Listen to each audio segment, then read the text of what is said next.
So we know that leadership development takes place when we disrupt patterns that aren't working and replace them with more effective ones.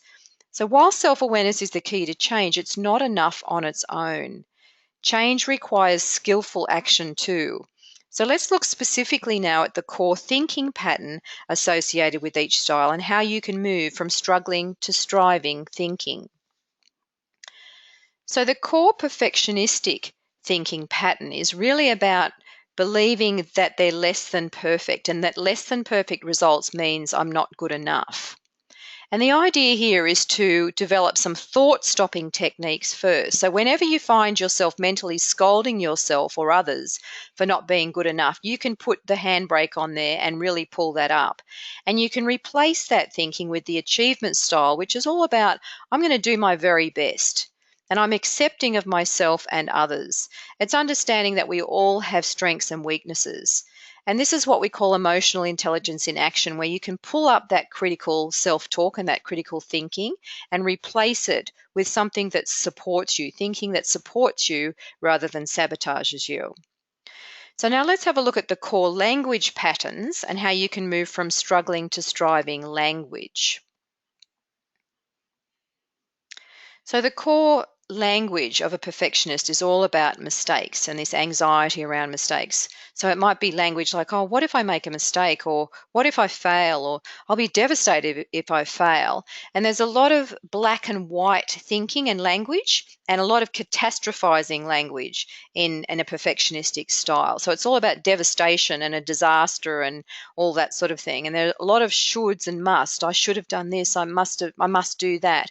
So there's this real sort of force around it. So being tuned in enough to know when you're using language like that, and then replacing that language with something like this, being able to say, well, mistakes will occur from time to time, and it's important to learn from them. It's not the end of the world. And the achieving style uses language around what worked, what didn't, and what's next. So they'll be asking themselves that, but they'll also ask questions of others. So they might look at a situation where there's a mistake made and look at, okay, let's have a look at the whole situation. What worked well? What didn't? Where were the mistakes? What happened there?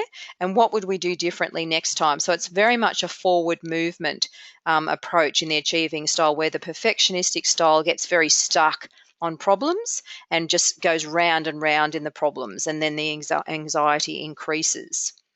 So let's have a look now at some of the core behaviour patterns and how you can move from struggling to striving behaviours.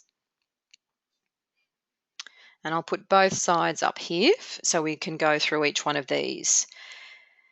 So the perfectionistic style in their behaviour, well, they'll attack other people's ideas and they'll also tend to highlight and focus on flaws.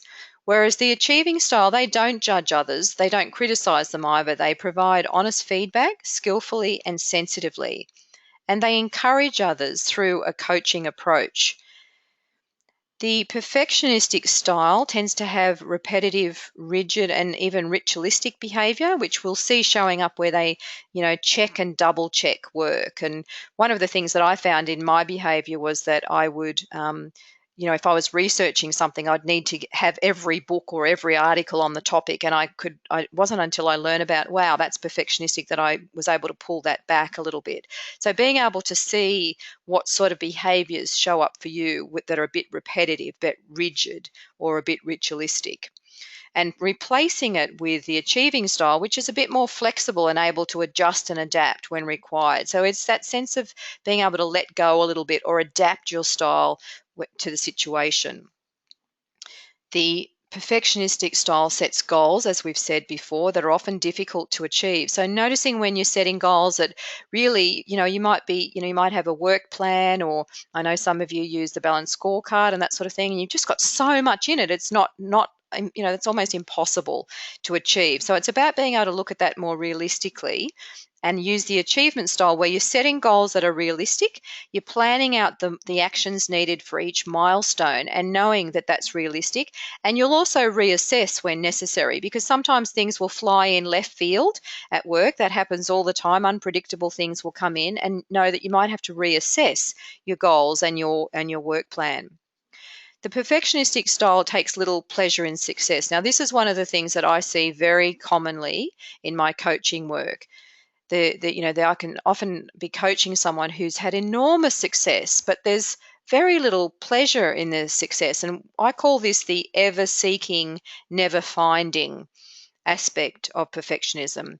It's like they've achieved something and they're straight on to the next thing without actually even enjoying the win or enjoying the pleasure and even accepting acknowledgement from others. It's almost like they pass that off. Whereas the achievement style enjoys success and achievement with a healthy self-pride, and they celebrate success. They know how to stop and say, wow, that was great, and get their team together, or even they can acknowledge their own success. And they can do this acknowledging for themselves and others in an authentic way. And sometimes that's part of the shift that's hard for leaders, that sense of being able to say, I did really well on that, and being able to do that with authenticity and knowing that that's honest and that there's a healthiness about that. Leaders do need to know what they're good at and what's gone well, and be able to acknowledge that for themselves and for others.